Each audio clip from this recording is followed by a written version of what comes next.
it's not just the natural world which we need to change our thinking about. We also need to achieve dramatic shifts in how we understand the wider impact of commonplace human behaviour.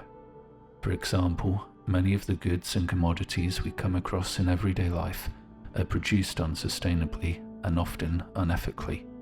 These practices can be driving factors in climate change, as well as global inequality and exploitation. One particularly prominent example of this is the fast fashion industry, which in recent years has been prompting young people in particular to rethink how they buy clothing. The module on fast fashion explores the environmental, the social and the ethical consequences of the mass production of clothing at cheap cost.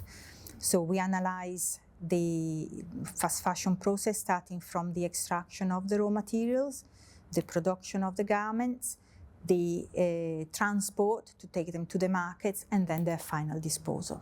During the semester we watch a film which is called The True Cost, in which the students actually see the workers working incredible hours for very basic wages that are below what would be considered the minimum wage. The impact that dealing with chemicals and toxic substances has actually on the health of the humans, and at the end they also see the impact that it has on the environment for the waters full of chemicals that gets released in rivers and seas, the input of microplastics into the sea and the rivers, the impact that it has on the animal life, and at the end of the cycle on us as well when we eat the animals.